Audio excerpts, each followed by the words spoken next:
கூட சொல்ல தைரியம் இருந்தா சொல்லுங்க. நான் பேசும்போது சில அமைச்சர்கள் குறுக்கிட்டு பேசினாங்க, அதற்கு நீங்க அனுமதி கொடுத்தீங்க. அதே மாதிரி இன்னைக்கு முதலமைச்சர் பேசும்போது சில வார்த்தைகள், தவறான வார்த்தைகள் பேசுறாரு. எதையும் ஆதாரத்தோடு எதையும் பேசுங்க. நீங்க அவை முடிஞ்சிருச்சுன்னு சொல்லிட்டீங்க. நாங்கெல்லாம் வீட்டுக்கு போயிட்டோம். வீட்டுக்கு போய் டிவி போட்டு பார்த்தா அங்க இன்னொரு அமைச்சர் வந்து இன்னும் பதில் சொல்லிட்டே இருந்திருக்கிறார். எவ்வளவு வார்த்தைகள் பேசினீர்கள் என்பதெல்லாம் எங்களுக்கு தெரியும், பின்பற்றினோம். ஆனால் இன்றைக்கு நீங்கள் பின்பற்றவில்லை என்றால் இடையிலே குறுக்கீடு செய்யாமல் அது முடிக்கும். அந்த வாய்ப்பை நீங்கள் பேச ஆரம்பிச்ச உடனே அதற்கெல்லாம் நாங்க இப்ப என்ன பதில், இது என்ன மரபு? இது டாஸ்மாக் மாதிரியே கட்சி நிதின்ற பேர்ல அடிச்ச கொள்ளைய சொல்றேன். மக்கள் பணத்துல இருந்து ஒரு பைசா கூட தொடமாட்டோம், தொடவும் விடமாட்டோம், தொட்டா விடமாட்டோம். இதுக்கு முன்னாடி தொட்டவங்களையும் விடமாட்டோம். ஒவ்வொரு ஊழலா வெளியில வரும் போல, ஒவ்வொரு வேஷமா கலைஞ்சிரும் போல, இதுல நம்ம மேல அவதூறு வேற. மக்கள் தயவால இந்த ஆட்சி நடந்துகிட்டு சொல்றாங்க. நல்லா புரியும், எல்லாத்தையும் தெளிவா பார்த்துக்கிட்டு இருக்கிறாங்க.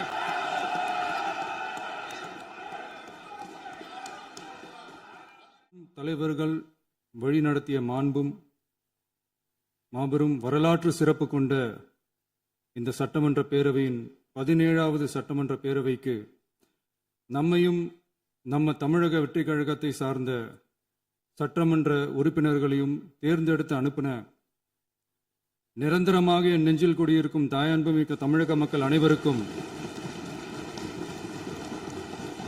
என்னுடைய மனப்பூர்வமான நன்றிகள்.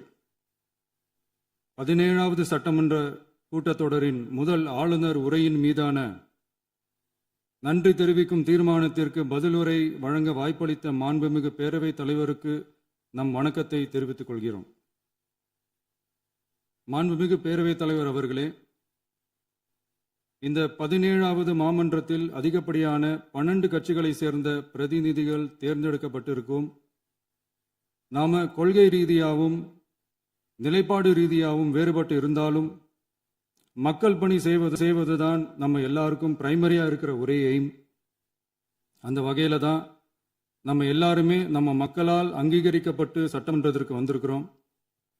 அதனால நாம கருத்தால் வேறுபட்டாலும் மக்கள் சேவை என்ற நோக்கத்துல நம்ம மாநிலம் சார்ந்த விஷயங்கள்ல நாம எல்லாரும் ஒன்றிணைந்து பயணிச்சா நம்ம தமிழ்நாடு என்னைக்கும் எதிலையும் முதன்மை மாநிலமாக திகழும். ஆளுநர் உரைக்கு நன்றி தெரிவிக்கும் தீர்மானத்தில் பேசின மாண்புமிகு உறுப்பினர்களுக்கு நன்றி. எதிர்த்து பேசினாதான் எதிர்கட்சின்னு ப்ரூவ் பண்ண முடியும்னு நினைச்சுக்கிட்டு பேசின எதிர்கட்சியை சேர்ந்த எதிர்கட்சி தலைவர் உள்ளிட்ட மாண்புமிகு உறுப்பினர்களுக்கும் வணக்கமும் நன்றியும். பதிலுரை வழங்குற அதே நேரத்தில் நம்மளை சட்டமன்ற உறுப்பினராக தேர்ந்தெடுத்த பெரம்பூர் தொகுதி மக்களுக்கு நம்மளோட நெஞ்சார்ந்த நன்றிகள். அதே மாதிரி ராஜினாமா பண்ணிட்டாலும் நம்மளை தேர்ந்தெடுத்த திருச்சி கிழக்கு மக்களுக்கும் இந்த மன்றத்தில் நம்மளோட நன்றியை பதிவு செய்கிறோம். அப்புறம் நம்மளோட அரசியல் பயணத்தை பற்றியும் கொஞ்சம் பதிவு செய்ய விரும்புகிறோம். நாம் ஏதோ ஷூட்டிங்லேருந்து நேராக வந்து சிஎம் ஆன மாதிரியே சில பேர் ஒரு இமேஜ் கிரியேட் பண்ணுறாங்க. அவங்களுக்கு அவங்க ஆசைப்படுற லாங்குவேஜ்லேயே சொல்கிறோம், அது வெறும் ரீல் தான், ரியல் கிடையாது. ஒரு சாதாரண நடிகனாக நம்ம கெரியர் தொடங்குச்சு. அப்புறம் அப்படியே சின்சியராக உழைச்சி மேலே வந்தோம். நம்ம கெரியரில் நாம் மேலே வந்ததுக்கு இந்த விஜய் ஒருத்தன் மட்டுமே காரணம் இல்லை, அவனோட உழைப்பு மட்டுமே காரணம் இல்லை. இந்த விஜயோட உழைப்புக்கும் உயர்வுக்கும் பின்னாடி இருக்கிற ஒட்டுமொத்த தமிழ்நாட்டு மக்களோட அன்பும் அரவணைப்பும் தான் காரணம். ஒவ்வொரு வீட்டில் இருக்க ஒவ்வொருத்தரும் நம்மளை அவங்க வீட்டில் ஒருத்தனா ஏற்றுக்கிட்டது தான் நமக்கு கடவுளும் மக்களும் தந்த மிகப்பெரிய வரம். அதுக்காகவே கடவுளுக்கு சமமான நம்மளோட சொந்தங்களான தமிழக மக்கள் அனைவருக்கும் மீண்டும் மீண்டும் நன்றி. இப்படி நம்மளை தாயன்போடு அள்ளி அரவணைச்ச தமிழ்நாட்டு மக்களுக்கு நாம் எப்படியெல்லாம் துணையாக இருந்தோம், எப்படியெல்லாம் மக்களோட மக்களா இருந்தோம்னு சொல்றேன். 1990ஸ்லயே ரசிகர் மன்றமாக இருந்தப்பவே மக்களுக்கு துணையாக நிற்க ஆரம்பித்தோம். அதுக்கப்புறம் நற்படி மன்றமாகவும் அதுக்கப்புறம் விஜய் மக்கள் இயக்கமாகவும் மாறி மக்களோட மக்களாக நின்றுகிட்டு இருந்தோம்.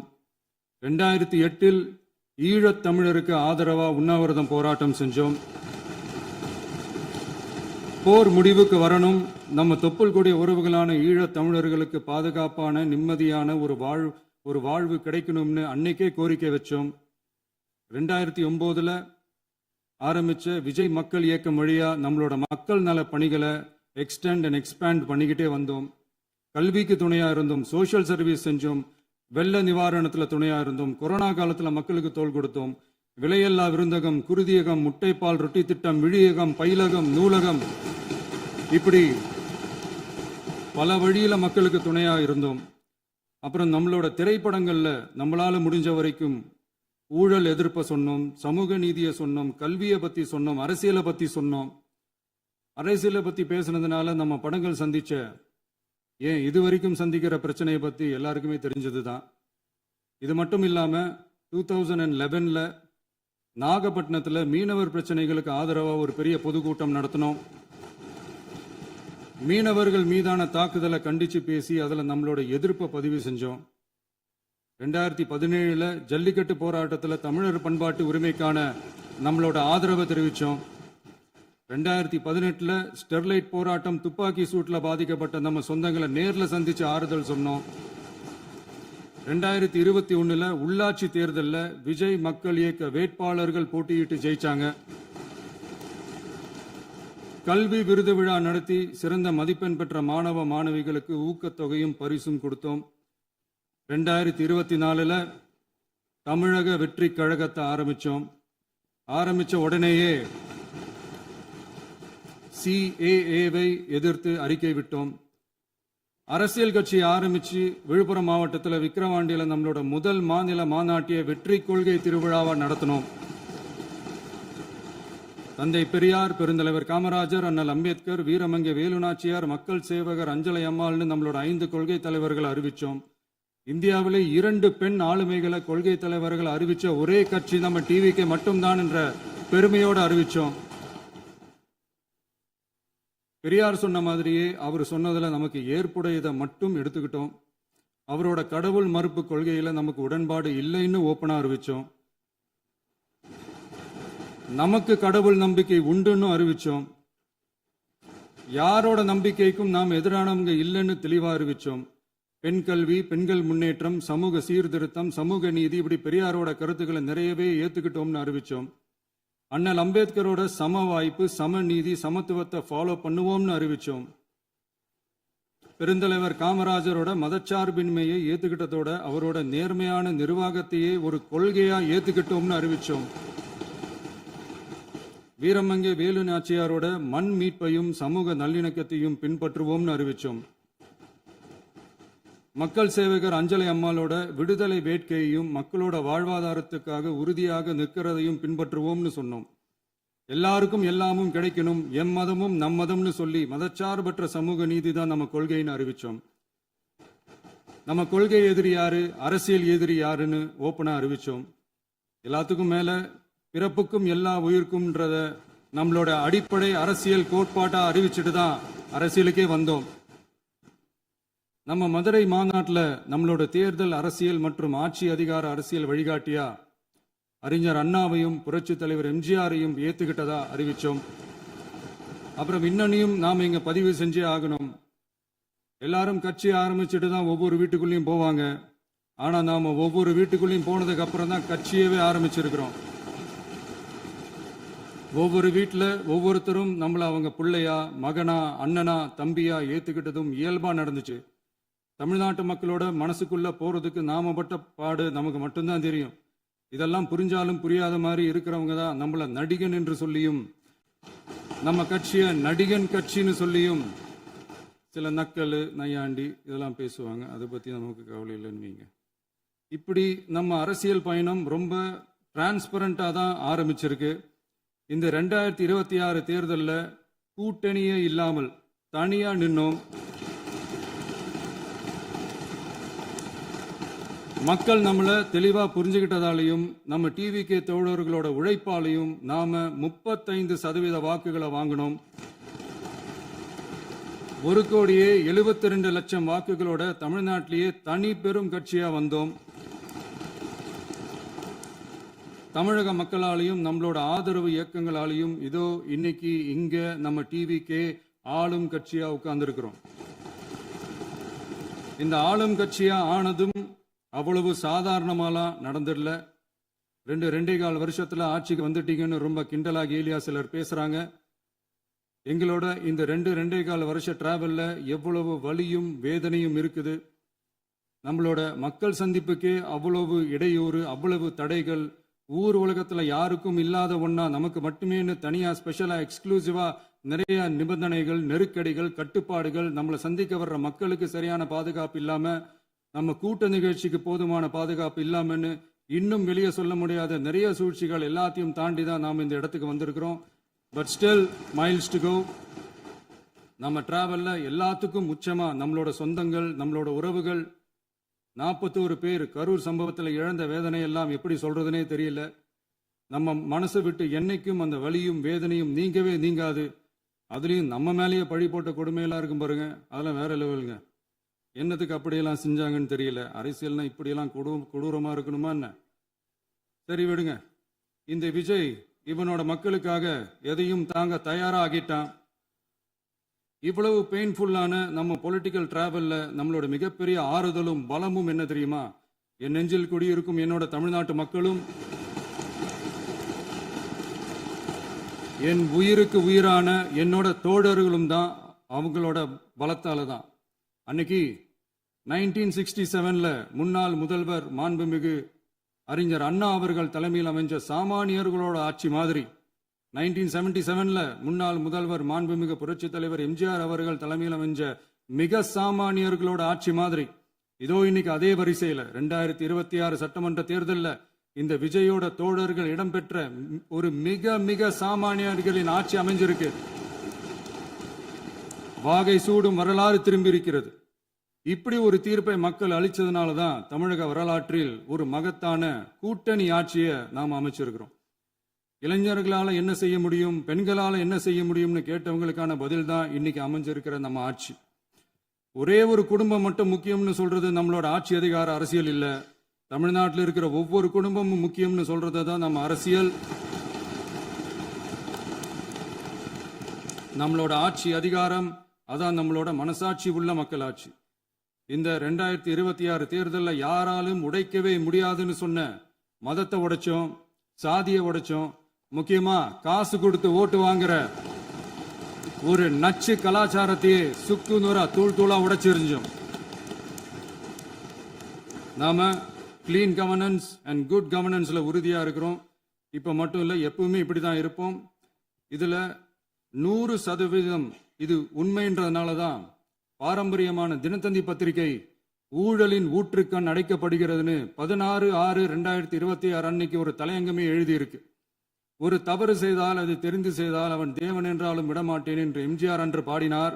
அதை இன்று விஜய் செயலில் காட்டுகிறார்னு அந்த எடிட்டோரியல்ல எழுதியிருக்கு. இந்த நேரத்தில் தினத்தந்திக்கு நம்மளோட நன்றியை தெரிவிச்சுக்கிறோம். அரசியலுக்கு வந்து 2 வருஷம் தான் ஆகுது. உங்களுக்கு என்ன தெரியும், உங்களால என்ன முடியும்னு கேலியா கேட்டவங்களுக்கு தினத்தந்தியோட பதிலை இப்போதைக்கு போதும்னு நினைக்கிறேன். என்னென்னமோ செய்வான்னு சொல்றானே இந்த விஜய், பல வருஷமா இருக்கிற ஒரு பதவி வெறி பிடிச்ச அரசியலை உடைச்சி எப்படி செய்வான்னு நம்ம மக்களை யோசிச்சிருவாங்க. இதோ இப்போ நம்ம மக்களுக்கு புரிஞ்சிருக்கும். இப்பவும் சொல்றோம், இது வெறும் ஆரம்பம் தாங்க. இந்த மாபெரும் சபையிலிருந்து கேட்கிற மக்களே, நமக்கு கொஞ்சம் அவகாசம் கொடுங்க. இதுக்கு முன்னாடி, அதாவது 2017 கடைசியில இருந்து 2026 ஏப்ரல் வரைக்கும் இருந்த புண்ணியவான்கள் ஆட்சியில ஒவ்வொரு டிபார்ட்மெண்ட்லயும் போட்ட ஏராளமான ஓட்டைகளை அடைச்சிக்கிட்டே படிப்படியா மக்களுக்கு நல்லதையும் செஞ்சுக்கிட்டே வருவோம்.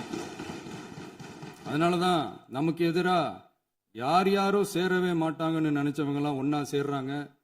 நம்ம ஆட்சிக்கு டேட்டு குறிக்கிறாங்க.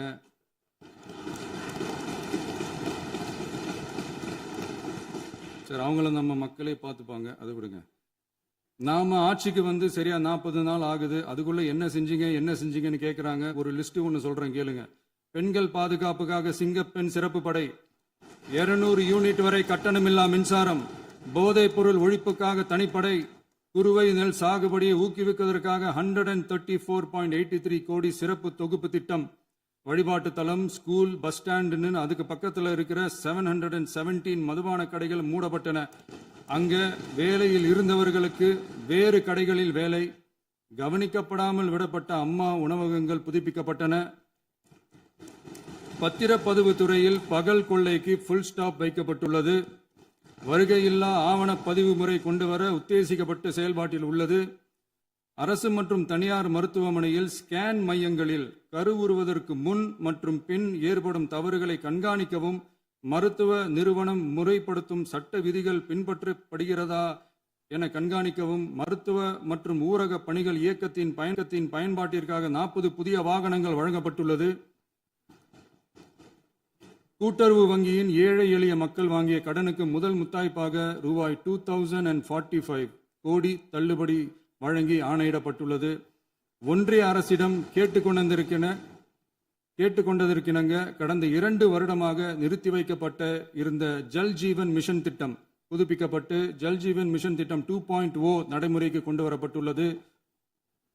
18,500 கோடி அளவில் உறுதியளிக்கப்பட்ட காஞ்சிபுரம் மாவட்டத்தில் மைய விரிவாக்க திட்டம், கோயம்புத்தூரில் மின்னணு பொருட்கள் மற்றும் மின்னணு அமைப்புகள் உற்பத்தி திட்டம் மற்றும் திருவள்ளூர் மாவட்டத்தில் காட்டுப்பள்ளி LNT கப்பல் கட்டும் தளம் விரிவாக்க திட்டத்திற்கு ஒப்பந்தங்கள் போடப்பட்டுள்ளன.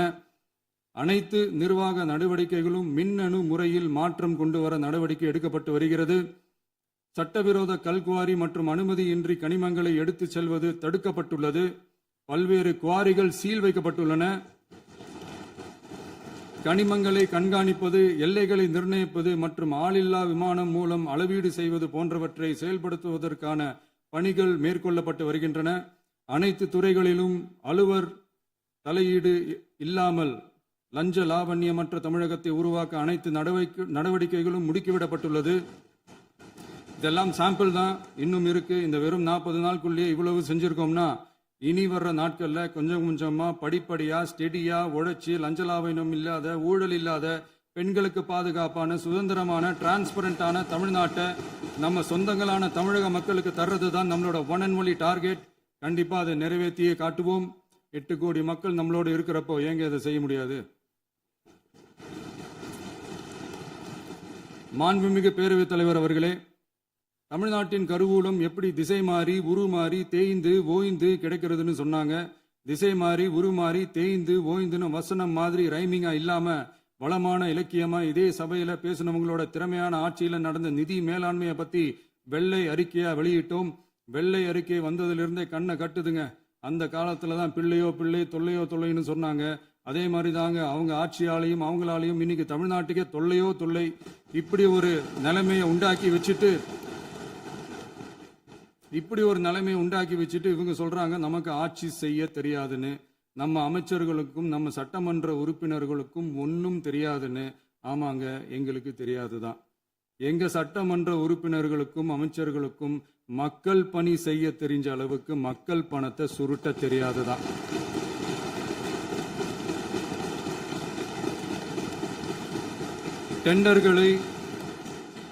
டெண்டர்களை முறைப்படுத்த தெரிஞ்ச அளவுக்கு அதோட ரேட்டை உயர்த்தி ஊழல் செய்ய தெரியாதுதான்.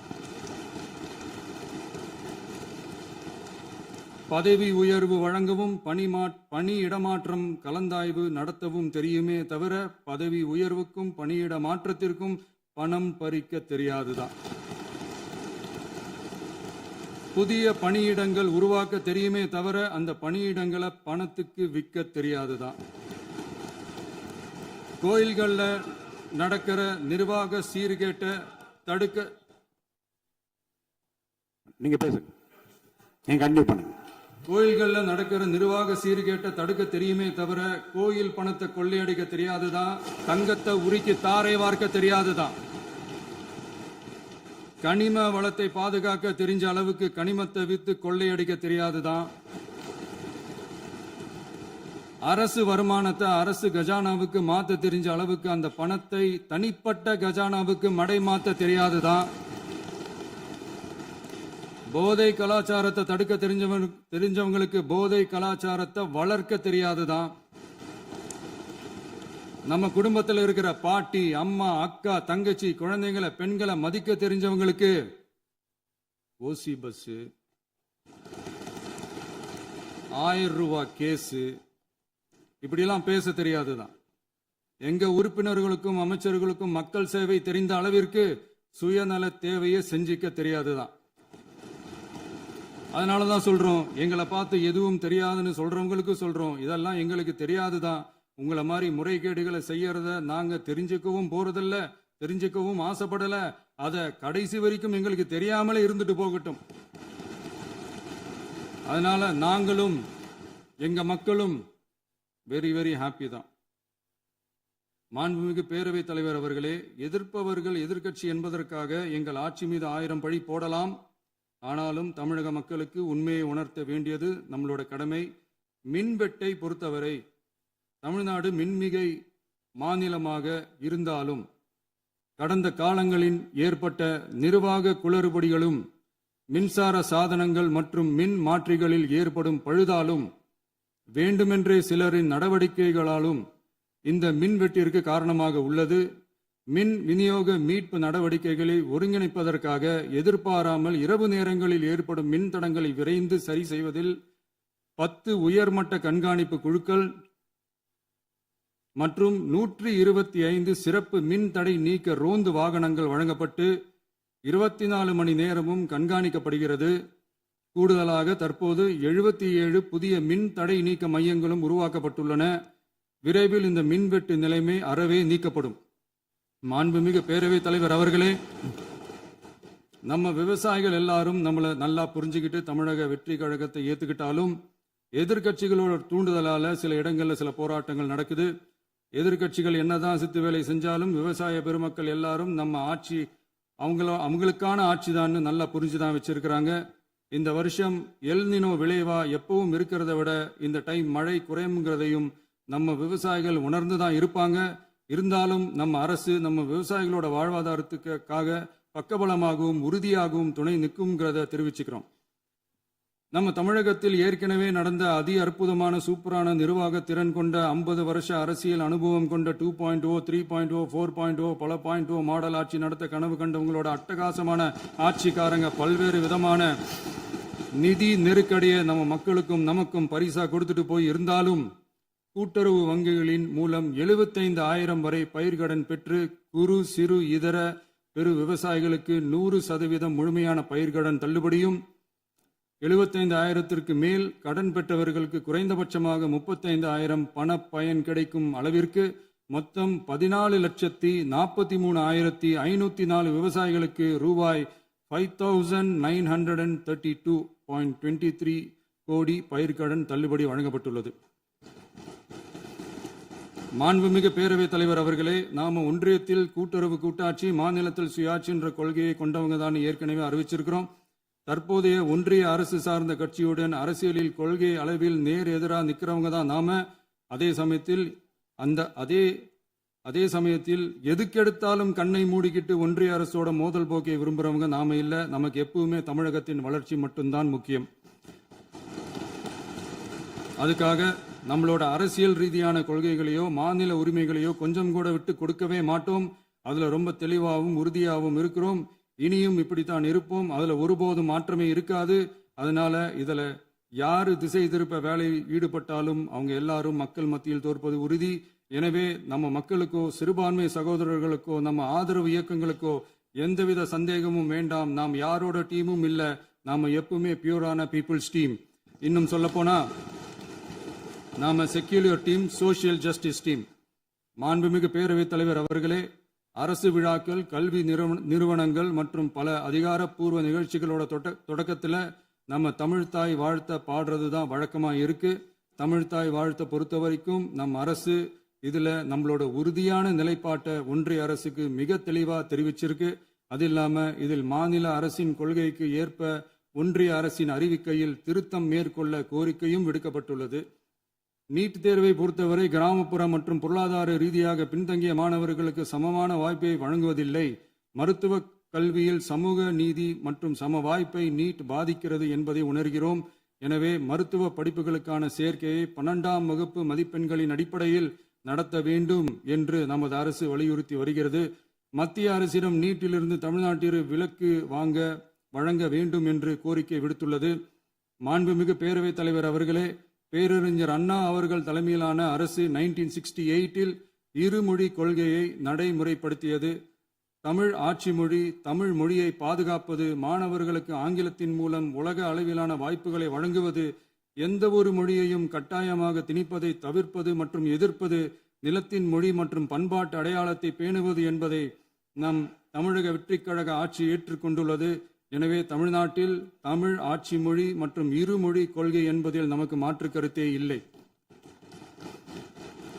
மாண்புமிகு பேரவைத் தலைவர் அவர்களே, கடந்த 11/6/2026 அன்று நடந்த நிதி ஆயோக் கூட்டத்தில் தமிழ்நாடு அரசின் சார்பாக கலந்து கொண்டு வறுமையற்ற தமிழ்நாடு இயக்கம் உருவாக்க தேவையான நிதியையும், தமிழ்நாட்டுக்கு 2 எய்ம்ஸ் மருத்துவமனைகளை தருமாறும், மருத்துவம் மற்றும் பல் மருத்துவ படிப்பிற்கு 12ஆம் வகுப்பு மதிப்பெண் அடிப்படையில் இடங்களை நிரப்புதல் குறித்தும், செயற்கை நுண்ணறிவு தொடக்க நிறுவன வளர்ப்பு மையங்கள் தமிழ்நாட்டில் அமைக்கவும், இளைஞர் திறன் மற்றும் வேலைவாய்ப்பு இயக்கம் செயல்படுத்த வேண்டியும், பெண்கள் தலைமையிலான வளர்ச்சி குறித்தும், மீனவ சமுதாயங்களின் வாழ்வாதாரம் மற்றும் மீன்பிடி படகுகள் மற்றும் மீனவர்களை விடுவித்தல் குறித்து நிரந்தர நடவடிக்கை எடுக்க வேண்டியும், காலநிலை தாங்கும் தன்மை பெருந்திட்டம் 2045இல் கீழ் விண்வெளி உற்பத்தி மையத்தை தேசிய விண்வெளி உற்பத்தி மையமாக அறிவிக்க கோரியும், தமிழ்நாட்டில் சாலை போக்குவரத்து, நெடுஞ்சாலை மற்றும் ரயில்வே அமைச்சகத்தின் மேம்பாட்டு குறித்தும், அனைத்து கிராமங்களையும் டிஜிட்டல் இணைப்பு வசதி ஏற்படுத்துதல் குறித்தும், கூட்டு குடிநீர் திட்டம் தொடரவும், அரசின் விழாக்களில் தமிழ்தாய் வாழ்த்துக்கான முதலிடத்திற்கான கோரிக்கையும், மேகதாது அணை கட்டுமான நிறுத்தத்தை உறுதிப்படுத்தவும், மாநிலத்தின் மீது மும்மொழி கொள்கையை வற்புறுத்தாமல் புதிய கல்விக் கொள்கையை திணிக்காமல் தமிழகத்திற்கான கல்வித்தொகை ரூபாய் 3284 கோடியை விடுவிக்க கோரியும், ஆண்டுதோறும் 5 லட்சம் இளைஞர்களுக்கு உதவித்தொகையுடன் கூடிய பணியினை தொழில்நுட்ப பயிற்சி வழங்க ஒத்துழைப்பு வழங்குமாறும், ஒகேனக்கல் 3ஆம் கட்ட கூட்டு குடிநீர் திட்டத்திற்கான நிதி ரூபாய் 2283.40 விடுவிக்கவும், வேலை வாய்ப்பு மற்றும் வாழ்வாதாரத்துக்கான உத்தரவாத திட்டத்தின் கீழ் வேலை வாய்ப்புகளை உருவாக்க உடனடி நடவடிக்கை மேற்கொள்ள வேண்டியும் மற்றும் திருக்குறளை தேசிய இலக்கியமாக அறிவிக்குமாறும் தமிழ்நாடு சார்பில் பேசியுள்ளோம் என்பதை தெரிவித்துக் கொள்கிறோம். மாண்புமிகு பேரவைத் தலைவர் அவர்களே, அண்டை மாநிலங்களுடனான நட்புறவு ஒரு மாநிலத்தின் வளர்ச்சிக்கும் நாட்டின் ஒற்றுமைக்கும் மிகவும் அவசியமானது. தமிழ்நாடு தனது அண்டை மாநிலங்களுடன் நதி நீர் பங்கீடு, பொருளாதாரம், கல்வி, கலாச்சாரம் மற்றும் போக்குவரத்து துறைகளில் நல்லுறவை பேணி வருகிறது. பரஸ்பர மரியாதை, ஒத்துழைப்பு மற்றும் கூட்டாட்சி தத்துவத்தின் அடிப்படையில் அண்டை மாநிலங்களுடனான நட்புறவை வலுப்படுத்தவும் நமது ஆட்சியில் காக்கப்படுகிறது. மாண்புமிகு பேரவைத் தலைவர் அவர்களே, சட்டம் ஒழுங்கை பற்றி பேச்சு வந்தது. சட்டம் ஒழுங்கு சரியா இருக்கணும் அப்படின்றதுல எங்களுக்கு மாற்று கருத்தே கிடையாது. கண்டிப்பா லா அண்ட் ஆர்டர் கரெக்டா இருக்கணும், கரெக்டா இருக்கும், இருக்க வைப்போம். அதே மாதிரி பெண்கள் பாதிக்கப்படுறதையும் இங்க யாராலையும் சகிச்சிக்கவே முடியாது. அதுக்கான கடுமையான நடவடிக்கைகள் நம்ம அரசு எடுத்துக்கிட்டு இருக்கிறோம். இந்த சிங்கப்பெண் சிறப்பு அதிரடிப்படை கூட அதுக்கான ஒரு ஃபர்ஸ்ட் ஸ்டெப் தான். அதே மாதிரி இந்த போதைப் பொருள் நடமாட்டம், அதை கண்ட்ரோல் பண்றதுக்கும் நம்ம அரசு கடுமையான நடவடிக்கைகள் எடுத்துக்கிட்டு இருக்கிறோம். அதையும் கண்டினியூ பண்ணி எடுப்போம். மாண்புமிகு பேரவைத் தலைவர் அவர்களே, இப்போ நான் சொன்ன இந்த பிரச்சனைகள்லாம் இந்த 2026 போன மாதம் மே மாதம் 10ஆம் தேதி புதுசாக வந்துடல. இதெல்லாம் பல வருஷமா இருக்கிற பிரச்சனைகள் தான், பல வருஷமா கண்டுக்காம விட்ட பிரச்சனைகள் தான். இன்னைக்கு எதிர்கட்சிக்காரங்க அதை பற்றி கேட்கும் போது எனக்கு அது அக்கறையா தெரியல, அவதூறு அரசியலாக தான் தெரியுது, பழி போடுற அரசியலாக தான் தெரியுது. இப்படி அவதூறு பழி போடுறவங்களை பார்த்து ஒன்னே ஒன்று தான் கேட்கணும்னு தோணுது. கடந்த 9-10 மாசமா நம்ம ஸ்டேட்ல சட்டம் ஒழுங்கு டிஜிபியே இல்லை. சட்டம் ஒழுங்கு டிஜிபியை போடுங்கன்னு சொல்லி எல்லாம் ஓஞ்சி போயிட்டோம். போன ஆட்சியில் நடந்ததுக்கெல்லாம் இப்பதான் விடையே கண்டுபிடிக்கிறோம் நம்ம ஆட்சியில்.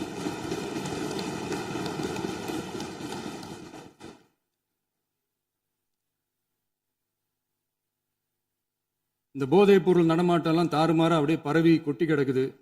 இதெல்லாம் இனிஷியல் ஸ்டேஜ்லயே யார் கண்ட்ரோல் பண்ணியிருக்கணும்? போலீஸ் டிபார்ட்மெண்ட் அப்போ யார் கையில் இருந்தது? இத்தனை கேள்வி நம்மளை பார்த்து கேட்குறாங்களே, ஒரே ஒரு கேள்வி தான் நான் கேட்கணும்னு தோணுது. போலீஸ் டிபார்ட்மெண்ட்டை கையில் வச்சுக்கிட்டே பிகினிங்லேயே இனிஷியல் ஸ்டேஜ்லேயே இந்த போதைப் பொருள் நடமாட்டத்தை ஏன் கண்ட்ரோல் பண்ணலை? மனசாட்சி உள்ளவங்க இந்த பிரச்சனையெல்லாம் ஏன் நடக்குதுன்றது அவங்களுக்கே நல்லா தெரியும். இன்னைக்கு வந்து சட்டம் ஒழுங்கை பத்தி கேள்வி கேட்கக்கூடாதா அப்படின்னா தாராளமா கேட்கலாம். இது ஜனநாயக அரசு, மன்னராட்சிலாம் கிடையாது, மனசாட்சி உள்ள மக்களாட்சி. அதனால கேள்வி கேட்கலாம், எல்லாருக்கும் எல்லா உரிமையும் உண்டு. விமர்சனம் செய்யலாம், எல்லாருக்கும் எல்லா உரிமையும் உண்டு. ஆனா நம்ம ஆட்சியில் என்ன நடவடிக்கைகள் எடுத்திருக்கோன்றது தெரிஞ்சுக்கிட்டு அதுக்கு ஏற்ற மாதிரி ஒரு நடுநிலையா பேசுனீங்கன்னா கொஞ்சம் நல்லா இருக்கும். சட்டம் ஒழுங்கை பத்தி யாருக்கு என்ன யோசனை இருந்தாலும், மக்கள் நலனுக்காக யாருக்கு என்ன யோசனை இருந்தாலும் அதை தாராளமாக சொல்லலாம். நம்ம அரசு அது காது கொடுத்து கேட்கும். ஆனா நம்ம அரசினுடைய நிர்வாகத்திறன் அதை பத்தி பேசுறவங்களுக்கு இந்த ஊரடிச்சு உலையில போட்டு ஊழல் மேல ஊழலா செஞ்சுக்கிட்டு அதுல இருந்து தப்பிக்கிறதுக்கு பேர் தான் நிர்வாகத்திறன் அப்படின்னு சொன்னா, அப்படிப்பட்ட ஒரு ஊழல் செய்யற நிர்வாகத்திறனை நம்ம அரசு ஒரு நாளும் செய்யாது.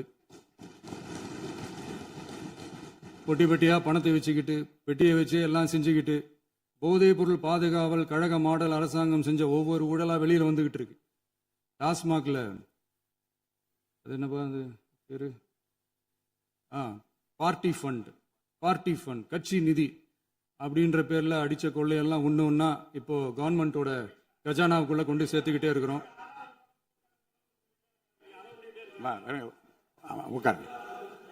மாண்புமிகு முதல்வர்கள் பதில் உரைக்கு பிறகு முதல்வர் பதில் உரைக்கு பிறகு நேரம் தரேன். அப்ப பேசட்டும், அவங்க பேசட்டும், அவங்கள பேச அனுமதி. உட்காருங்க, உட்காருங்க.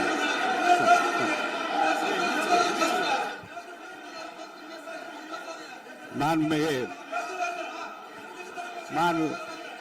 அலோவ் பண்றேன் உட்காருங்க. மாண்பு உறுப்பினர்கள் நீங்க இங்க உட்காருங்க, அமைதியா உட்காரு. நீங்க எல்லாம் உட்காருங்க.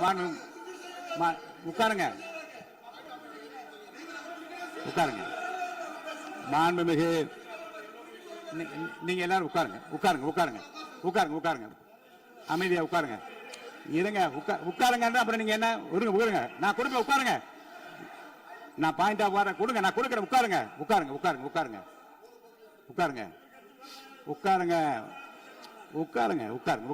உட்காருங்க. மாண்புமிகு முதல்வர் அவர்கள் போர்வையாக நிதானமாக சொல்லிக்கொண்டே இருக்கிறார். நீங்க குறிப்பெடுத்து வைத்துக் கொள்ளுங்கள். பேசி முடித்தவுடன் நான் உங்களுக்கு அவகாசம் தருகிறேன். நீங்க ஒண்ணு சொல்லுங்க, என்ன என்பது நீங்க சொல்லுங்க. உங்க சொல்லுகிற வாய்ப்பை நான் உங்களுக்கு தருகிறேன். இப்போது மாண்புமிகு முதலமைச்சர் உங்கள் உரையை தொடரலாம்.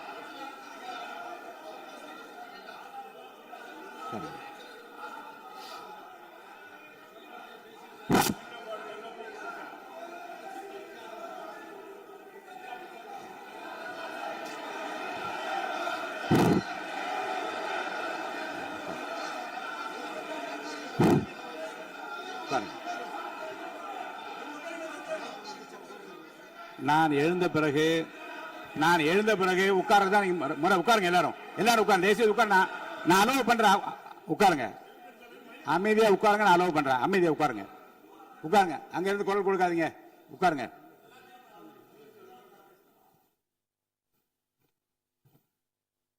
இனிமையான இந்த விவாதத்தில் இதுவரை குறுக்கீடுகள் இல்லாமல்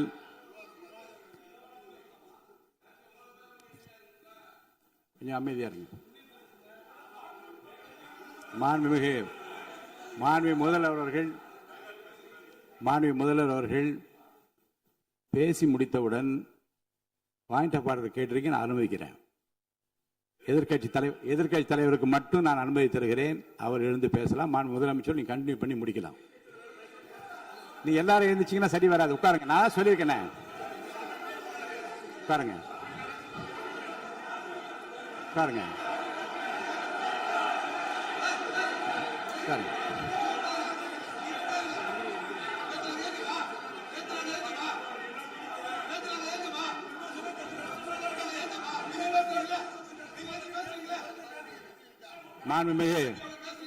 மாண்பு உறுப்பினர் அமைதி காக்க வேண்டும். நேற்று எதிர்க்கட்சி தலைவர் பேசுகிற போதும் அவர் பேசுகிற எல்லாவற்றுக்கும் நான் அனுமதி அளித்தேன். அதில் பாயிண்ட் ஆஃப் கேளுங்க, அந்த விவாதத்தில் கேளுங்க. இப்போதும் மாண்புமிகு முதலமைச்சர் அவர் பேசி முடித்த பிறகு நான் உங்களுக்கு அதுக்குரிய அவகாசத்தை தருகிறேன். நீங்க கேள்வி கேளுங்க. கேட்கிற உரிமையும் விளக்கத்தை பெற்றுக்கொள்ள உரிமை உங்களுக்கு இருக்கிறது. அதற்கு அவகாசத்தை நான் தருகிறேன்.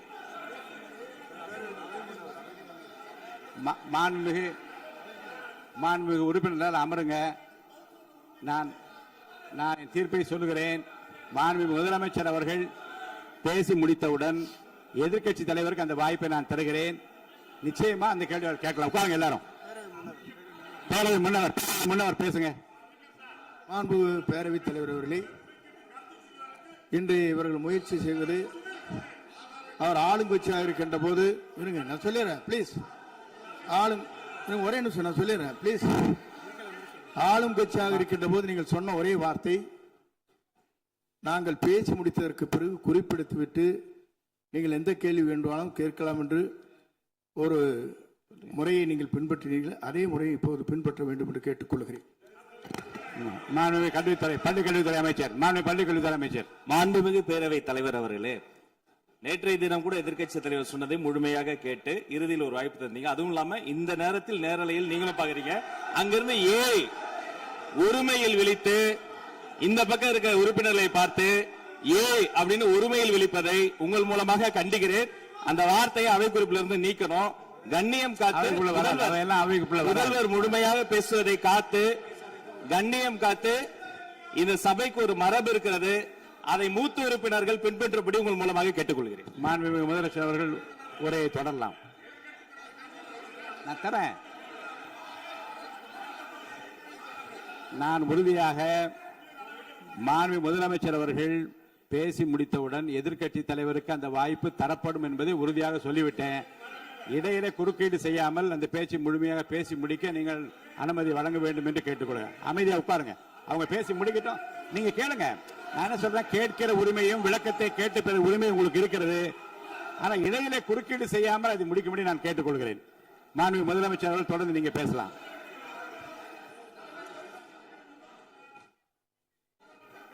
எதிர்க்கட்சி தலைவர் அவர்கள் உங்கள் கட்சியினுடைய உறுப்பினரை அமைதிப்படுத்த வேண்டும் என்று நான் கேட்டுக்கொள்கிறேன். உங்களுக்கு வாய்ப்பு தரவில்லை என்றால் அவர் எழுந்து நிற்பதில் நியாயம் இருக்கிறது. வாய்ப்பு தரப்போகிறேன். நான் முதலமைச்சர் அவர்கள் பேசி முடித்தவுடன் உங்களுக்கு வாய்ப்பு தரப்படும். அது வரைக்கும் உங்களுடைய உறுப்பினரை அமைதி காக்க நீங்கள் தான் பார்த்துக் கொள்ள வேண்டும். அவை முன்னவர். மாண்புமிகு பேரவைத் தலைவர் அவர்களே, அவர் அப்போது சொன்னது வேறு, இப்போது நடந்து கொள்கிற முறைகள் வேறாக இருக்கிறது. அன்றைக்கு அவர் சொல்லுகிற போது அமைச்சர் அத்தனை பேரும் பேசி முடித்ததற்கு பிறகு உங்களுடைய கருத்துக்கள் ஏதாவது மறுப்பாலும் தெரிவிக்கலாம். இப்போது பின்பற்றினால் நன்றாக இருக்கும். நீங்கள் அதற்காகத்தான் சொன்னீர்கள்.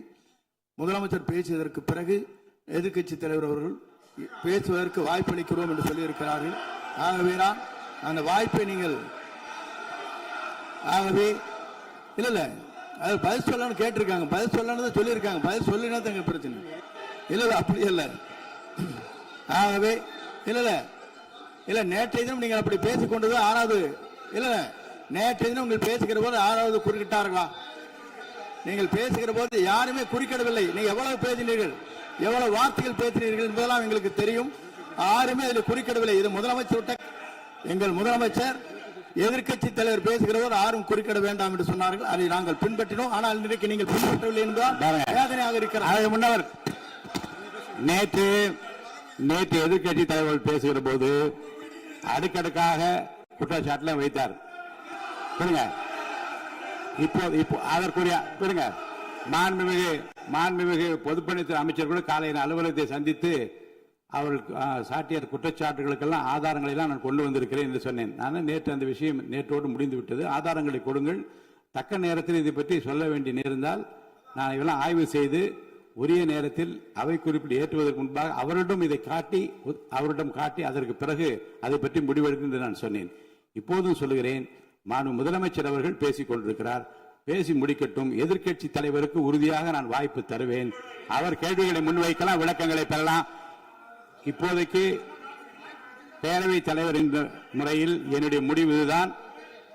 அவையில் இருக்கக்கூடிய உறுப்பினர்கள் அமரும்படி நான் கேட்டுக்கொள்கிறேன். நான் முதலமைச்சர் அவர்கள் பேச வேண்டிய போ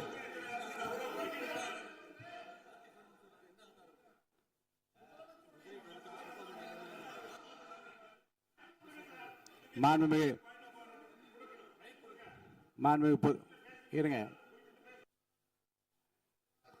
அவை முன்னவர் பேரவைத் தலைவர் அவர்களே, நேற்றைய தினம் நீங்கள் முழுமையாக பேசினீர்கள். உங்கள் பேச்சுக்கள் எப்படி இருந்தது என்பதும் நாடறியும். இருந்தாலும் கூட நாங்கள் அமைதியாக இருந்தோம். இல்ல நீங்க இருங்க, ஒவ்வொரு வார்த்தைக்கு இருங்க. நீங்க மின்வெட்டையில நீங்க சொன்னீங்க, உங்களுடைய முன்னாள் அமைச்சர் ஆற்காடு வீராசாமி இருக்கிற போது மின்வெட்டால் தான் நாங்கள் ஆட்சியே மாறியது என்றெல்லாம் சொன்ன கதையெல்லாம் இருக்கு. அதெல்லாம் சொன்னோம்னாங்க, நாங்களே அமைதியா இருந்தோம். அதுக்காக நீங்க தயவு செய்து எதிர்கட்சி தலைவருக்கு வாய்ப்பளிக்கிறார்கள். அந்த வாய்ப்பை நீங்கள் அவர் முதலமைச்சர் பேசுவதற்கு பிறகு பேசினால் அழகாக இருக்கும். அவை முன்னர் பள்ளி கல்வித்துறை அமைச்சர் மாண்புமிகு பேரவை தலைவர் அவர்களே, அவர் ஒரே ஒரு வார்த்தையை தான் சொன்னார். பார்ட்டி ஃபண்ட் என்ற வார்த்தையை கேட்டு எதிர்க்கட்சி நண்பர்கள் கோபப்படுகிறார்கள். ஆனால் அதன் மீது உங்களுக்கு பாயிண்ட் ஆஃப் ஆர்டர் தருவதாகவும் நீங்கள் சட்டப்பேரவை தலைவர் சொல்கிறீர்கள். நேற்றைய தினம் இதே போல வெற்றி தலைவர் அவர்களினுடைய வழிகாட்டில் வளர்ந்த நாங்கள் சகிப்புத்தன்மையோடு அவர்கள் பல வார்த்தைகள் சொன்னார்கள். புதிதாக சோஃபா மாடல் என்றார்கள், குதிரை பேரம் என்றார்கள், எத்தனையோ வார்த்தைகள் சொன்ன போது சகிப்புத்தன்மையோடு அதை கேட்டு பொறுமையாக இருந்தோம். இவர்கள் குதிரை பேரம் எல்லாம் அவைக்குள் நீக்கப்பட்டு விட்டது. சரி, சோஃபா மாடல் என்று சொன்னார்கள். ஆதாரம் கேட்டு இப்படி எழுந்து நாங்கள் கொந்தளிக்காமல் ஒரு சட்டமன்றத்தில் ஒரு உறுப்பினர் எப்படி நடந்து கொள்ள வேண்டும் என்பதற்கு எடுத்துக்காட்டாக தமிழக வெற்றி கழகத்தின் உறுப்பினர்கள் நடந்து கொண்டார்கள். இப்போது மதிப்பிற்குரிய எதிர்க்கட்சி தலைவர் அவர்களை உங்கள் ஊடாக நான் கேட்பது என்னவென்றால், அவர்களினுடைய கட்சி உறுப்பினர்களை அவர் அமைதிப்படுத்தி முதல்வர் அவர்கள் உரையை முழுமையாக கேட்டு சகிப்புத்தன்மைக்கு சட்டமன்றத்தில் இந்த பக்கம் மட்டுமல்ல அந்த பக்கமும் எடுத்துக்காட்டாக இருப்பதற்கு அவர் வழிவகை செய்ய வேண்டும் என்று உங்கள் மூலமாக கேட்டுக்கொள்கிறேன். நான் பொதுப்பணித்துறை அமைச்சர்.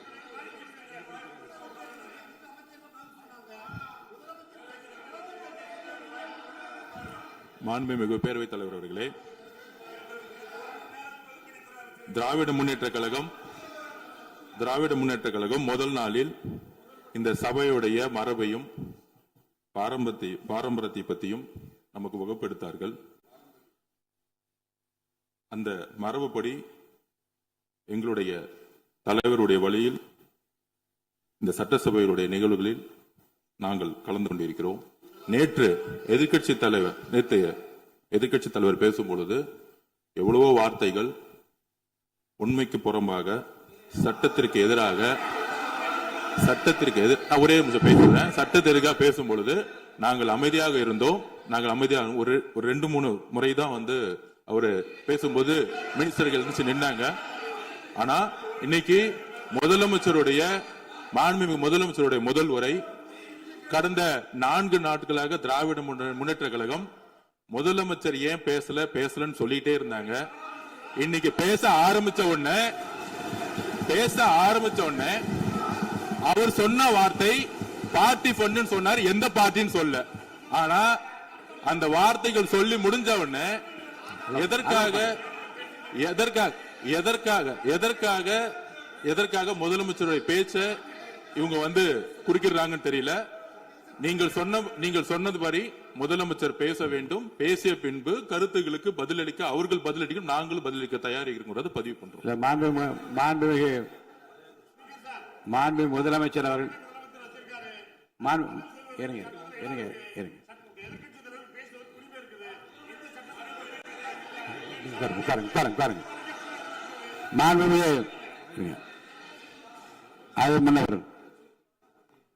மரபு இருக்கிறது, எப்போது வேணா பாயிண்ட் ஆஃப் ஆர்டர் இருக்கலாம். இருந்தாலும் கூட நீங்க அந்த மரபை நீங்க கடைபிடித்தீங்களா உங்க ஆட்சியில? நீங்க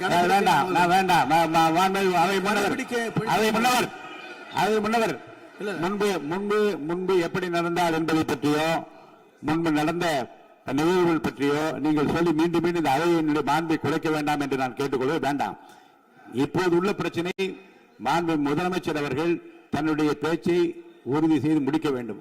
அவர் முடித்த பிறகு எதிர்க்கட்சி தலைவருக்கு நான் நிச்சயமாக வாய்ப்பு தருவேன். அவர் கேள்வி கணைகளை தொடுக்கலாம், சந்தேகங்களை கேட்கலாம்.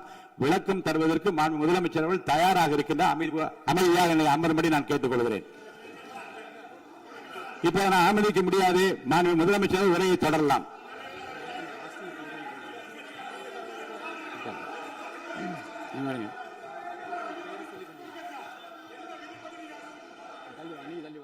மாண்புமிகு உறுப்பினர் ஆசி உங்க இடத்துல போய் உட்காருங்க.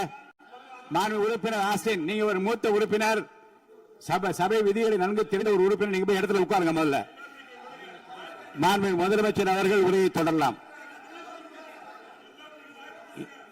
இப்போது எந்த விதமான பாயிண்ட் ஆஃப் ஆர்டர்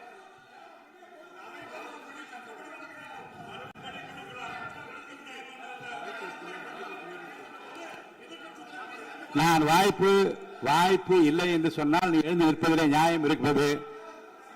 உட்காருங்க. வாய்ப்பு உறுதியாக எதிர்க்கட்சி தலைவருக்கு பாயிண்ட் ஆஃப் ஆர்டர் மட்டுமல்ல, உட்கார்ந்து அவர் பேசிய பேச்சுக்கள் என்னென்ன இருங்க, என்ன என்ன என்ன என்ன என்ன உங்களுக்கு சந்தேகம் இருக்கிறதோ, வினாக்கள் இருக்கிறதோ அதை நீங்க கேட்கலாம். அவர் பதில் சொல்வதற்கு தயாராக இருக்கிறார். பேசி முடிக்கின்ற வரை அமைதி காக்கும்படி உங்களை நான் கேட்டுக்கொள்கிறேன். மாண்புமிகு எதிர்க்கட்சி தலைவர் முழு ஒத்துழைப்பை நீங்கள் தர வேண்டும் என்று நான் எதிர்பார்க்கிறேன்.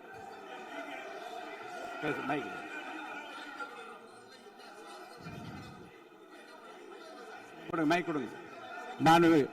மாண்புமிகு எதிர்க்கட்சி தலைவர், பேரவைத் தலைவர், நீங்க உட்காருங்க. நேற்று நான் பேசும்போது சில அமைச்சர்கள் குறுக்கிட்டு பேசினாங்க, அதற்கு நீங்க அனுமதி கொடுத்தீங்க. அது மாதிரி இன்னைக்கு முதலமைச்சர் பேசும்போது சில வார்த்தைகள், தவறான வார்த்தைகள் பேசுறாரு. அவர் பார்ட்டி ஃபண்ட் அப்படின்னு சொல்லியிருக்கிறாரு. அவர் அமைச்சர் அந்த பார்ட்டி ஃபண்ட் எந்த பார்ட்டின்னு கூட சொல்ல தைரியம் இருந்தா சொல்லுங்க, நாங்க அதெல்லாம் ஃபேஸ் பண்ண தயாரா இருக்கோம். எதையும் ஆதாரத்தோடு எதையும் பேசுங்க. நீங்க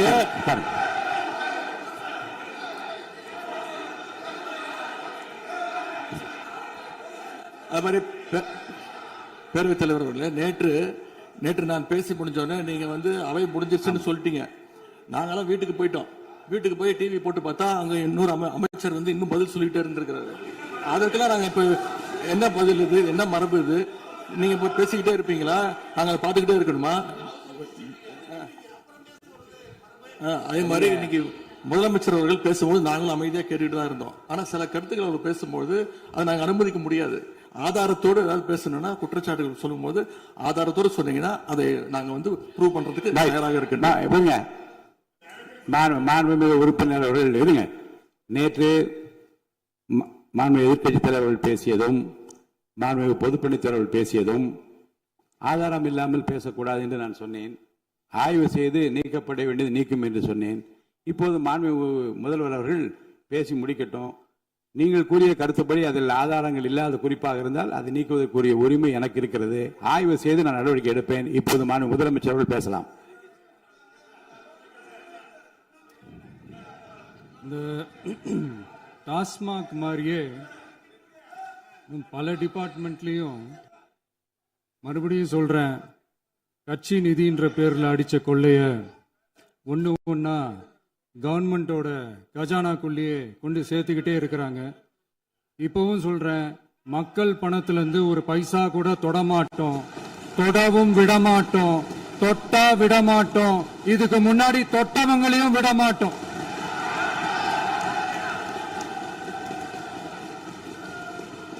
ஒவ்வொரு ஊழலா வெளியில வரும் போலயே, ஒவ்வொரு வேஷமா கலைஞ்சிரும் போலயே இங்க இருக்கிற நிறைய பேரு நடுங்கி போய் இதுல நம்ம மேல அவதூறு வேற. இப்ப புதுசா ஒரு வெப்பன் ஒண்ணு கொண்டு வந்திருக்காங்க. அது என்ன தெரியுமா? அவங்க தயவால தான் நம்ம ஆட்சி நடக்குதாம். மக்கள் தயவால இந்த ஆட்சி நடந்துகிட்டு இருக்கு. மனசாட்சி உள்ள சக்திகளோட ஆதரவால இந்த ஆட்சி நடந்துகிட்டு இருக்கு. நாங்க தான் அனுப்பி வச்சோம் அப்படின்றாங்களே. அனுப்பி வச்சவங்களுக்கு மினிஸ்ட்ரியில இடம் கொடுத்தா ஏன் கதறீங்க? ஏன் இவ்வளவு கோவம்? ஏன் இவ்வளவு கதறல்ஸ்? இதுல இன்னொரு முக்கியமான விஷயம், மார்க்சிஸ்ட் கம்யூனிஸ்ட் கட்சி நமக்கு ஆதரவு கொடுத்தது சுயேட்சையா எடுத்த முடிவுன்னு சொல்றாங்க. அதே மாதிரி இந்திய கம்யூனிஸ்ட் கட்சி நமக்கு ஆதரவு கொடுத்தது சுயேட்சையா எடுத்த முடிவுன்னு சொல்றாங்க. இதுல எங்க இருந்து நாங்க தான் அனுப்பி வச்சோம்னா புரியலையே. மக்களுக்கு நல்லா புரியும், எல்லாத்தையும் தெளிவா பார்த்துக்கிட்டு இருக்கிறாங்க.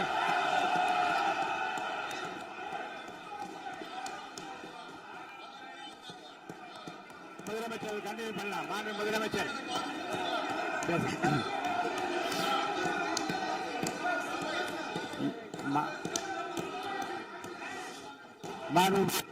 மாண்பு முதலமைச்சர் அவர்கள் கண்டினியூ பண்ணலாம். நீ கண்டினியூ பண்ணலாம்.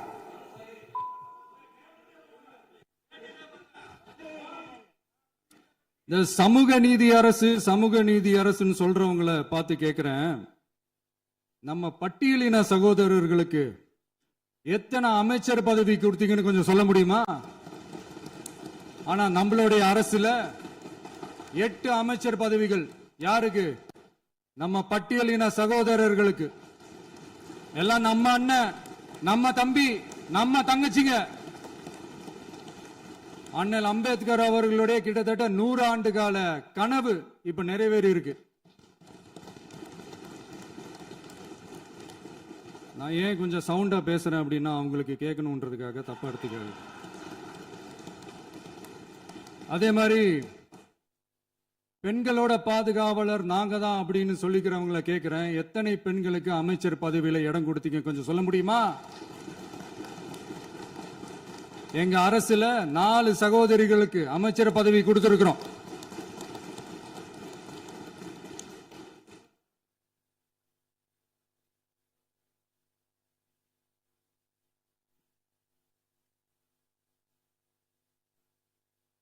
அதனால மக்களால் நிராகரிக்கப்பட்டு மக்களால் அகற்றப்பட்டவங்களுக்கு ஒண்ணு சொல்லிக்கிறோம், தப்பே செய்ய மாட்டோம், ஊழலே செய்ய மாட்டோம், நேர்மையா தான் இருப்போம், நியாயமா தான் இருப்போம் அப்படின்னு சொல்றவங்களால மட்டும்தான் கூட்டணி ஆட்சி அமைக்க முன் வரும். ஆட்சியிலையும் பங்கு, அதிகாரத்திலையும் பங்கு கொடுக்க முன் வரும். ஊழல்லையே ஊறி போனவங்களால இந்த கூட்டணி ஆட்சியோ ஆட்சியிலையும் பங்கு அதிகாரத்திலையும் பங்கு கொடுக்க முன் வராது. மெஜாரிட்டி இருந்தாலும் தரமாட்டாங்க, மெஜாரிட்டி இல்லைனாலும் தரமாட்டாங்க. கேட்டா ரெடிமேடா ஒரு பதில் ஒண்ணு வச்சிருப்பாங்க, கூட்டணி ஆட்சியை மக்கள் விரும்ப மாட்டாங்கன்னு. அதே மக்கள் தான் இப்ப அவங்கள பார்த்து சிரிக்கிறாங்க. நான் பதவி ஏத்த அன்னைக்கு கொஞ்சம் டைம் அவகாசம் கேட்டேன். எதுக்கு கேட்டேன்? நிதி நிலைமைலாம் கொஞ்சம் மோசமா இருக்குது, அதெல்லாம் கொஞ்சம் சரி செஞ்சுக்கிட்டு படிப்படியா கொஞ்சம் கொஞ்சமா நான் கொடுத்த வாக்குறுதிகள்லாம் செயல்படுத்துவேன், அதுக்காக கொஞ்சம் டைம் அவகாசம் கேட்டேன். நான் ஏதோ வேற எதுக்காகவோ வேற யாருக்காகவோ ஏதோ அவகாசம் கேட்ட மாதிரி. அடுத்து இங்க சபையில இல்லாதவங்களை பத்தி பேச வேண்டாம்னு நினைக்கிறேன்.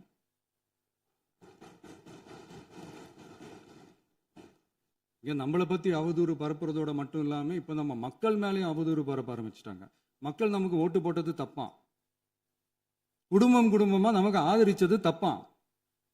இது இப்ப இல்ல, நான் சொல்றது எம்ஜிஆர் அவர்கள் காலத்திலிருந்தே. அப்பவே அவர் ஜெயிச்சப்போ அதே மக்களை தப்பா பேசுறது. மக்கள் என்ன பண்ணிட்டாங்க, எம்ஜிஆர் என்ன பண்ணிட்டாரு, எம்ஜிஆர் என்ன இது பண்ணிட்டாரு. 50 வருஷமா ஒரே டெக்னிக்கா.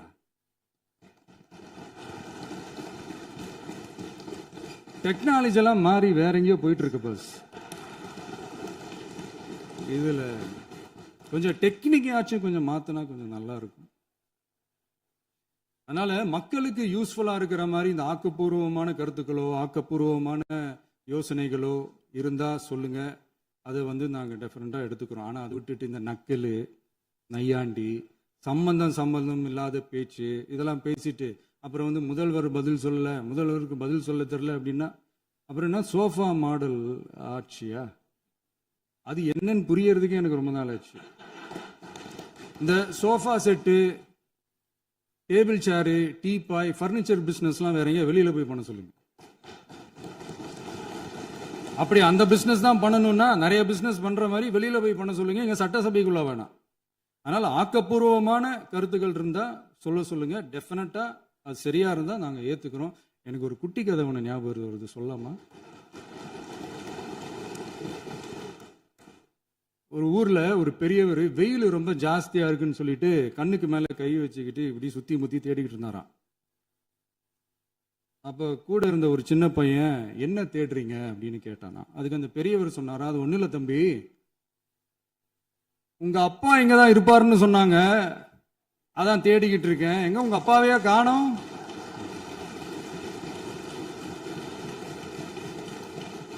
இல்ல அந்த எங்களுக்கும் நக்கலா நையாண்டியா சம்பந்தம் இல்லாத குட்டி கதை இதெல்லாம் எங்களுக்கும் பேச தெரியும். அந்த கதையில பெரியவர் அப்படி சொன்னாராம், தப்பா எடுத்துக்காதீங்க. அந்த கதையில பெரியவர் அப்படி கேட்டாராம். அதனால யாரும் இங்க டென்ஷன் ஆக வேணாம். அதனால இன்னொரு இந்த என்னுடைய உரையை முடிக்கிறதுக்கு முன்னாடி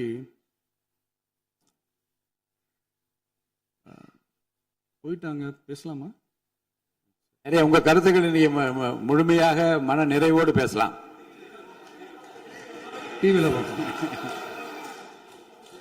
சரி, அதான் 5 நிமிஷம் பேசுனதுக்கே கொலத்தூரி இந்த ஆட்டம் ஆயிடுச்சு. பேசுனா அப்புறம் என்ன பண்றது? கடைசியா நான் இந்த உரையை முடிக்கிறதுக்கு முன்னாடி ஒரு முக்கியமான ஒரு விஷயம் பத்தி சொல்லணும். ஆளுநர் உரை அன்னைக்கு இந்த தமிழ் தாய் வாழ்த்துக்கு அப்புறம் தேசிய கீதம் பாடினது தப்பு, தேசிய கீதம் 2 முறை பாடினது தப்பு, அப்படி ஒரு நிகழ்வு இதுக்கு முன்னாடி இந்த சட்டசபையில நடந்ததே கிடையாது, அந்த மரபையே மாத்திட்டீங்க, இப்படி ஒரு பெரிய ஒரு போர் மாதிரி எதிர்கட்சியை சார்ந்தவங்கலாம் சொன்னாங்க இல்லையா? அந்த மாநில உரிமை போராளிகளை, அந்த மரபு காக்கிற உரிமை போராளிகளை ஒரே ஒரு கேள்விதான் கேட்கணும். 2021 ஆகஸ்ட் 2 ஞாபகம் இருக்கா? Centenary celebration of Tamil Nadu legislature. அந்த ஃபங்க்ஷன்ல நம்ம முன்னாள் முதலமைச்சர் கருணாநிதி அவர்களோட கலைஞர் அவர்களுடைய கலைஞர் அவர்களுடைய புகைப்படத்தை மாண்புமிகு குடியரசுத் தலைவர் திறந்து வைக்கிற ஒரு ஃபங்க்ஷன். அந்த ஃபங்க்ஷன்ல national anthem followed by Tamil Thai Vazhthu அப்படின்னு அறிவிச்சது ஞாபகம் இருக்கா? அதாவது தேசிய கீதத்துக்கு அப்புறமா 2வது முறையா, நோட் திஸ் பாயிண்ட் மாண்புமிகு பேரவைத் தலைவர் அவர்களே, ப்ளீஸ் நோட் திஸ் பாயிண்ட். தேசிய கீதத்துக்கு அப்புறம் 2வது முறையாக தமிழ் தாய் வாழ்த்து பாடப்படும் அப்படின்னு சொன்னது ஞாபகம் இருக்கா?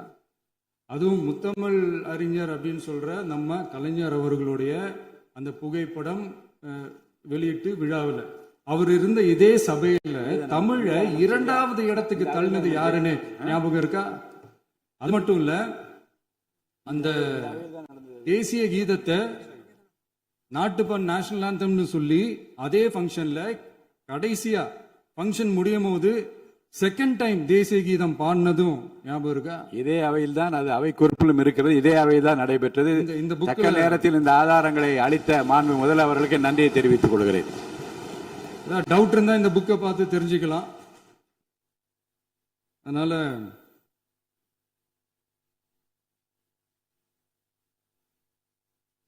இதெல்லாம் கேட்டா என்ன சொல்லுவாங்கன்னா, அது ஜனாதிபதி கலந்துகிட்ட ஃபங்க்ஷன், அதெல்லாம் அப்படிதான், அதெல்லாம் கண்டுக்க கூடாது அப்படின்னு சொல்லுவாங்க.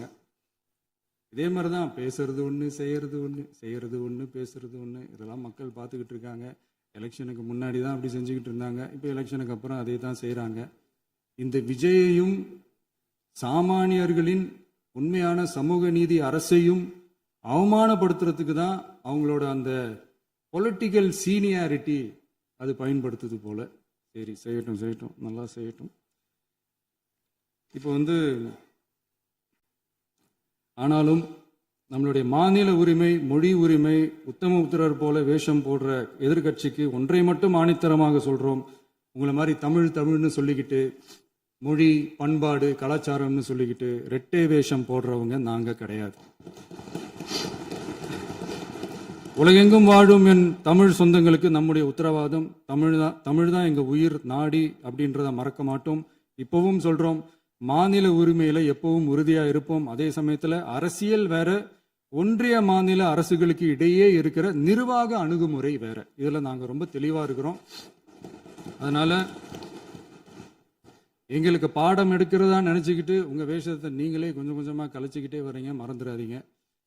அப்புறம் நேற்று எதிர்கட்சி தலைவர், மாண்புமிகு எதிர்கட்சி தலைவர் பேசும்போது நிறைய பேசினாங்க. அதுல ஒண்ணு மட்டும், அரசு சொல்றதா நினைச்சுக்கிட்டு நம்மளை இன்டைரக்டா ஈவில் அப்படின்ற அந்த வார்த்தையை யூஸ் பண்ணாங்க. எனக்கு ஒன்னே ஒண்ணுதான் சொல்லணும்னு தோணுது. ஈவில்ஸ்னு டெவில்ஸ் பேசக்கூடாது.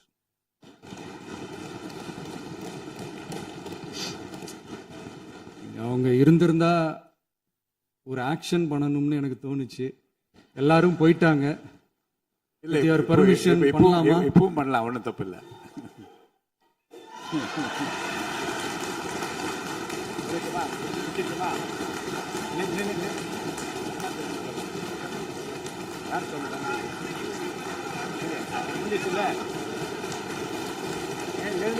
சொல்லட்டுமா?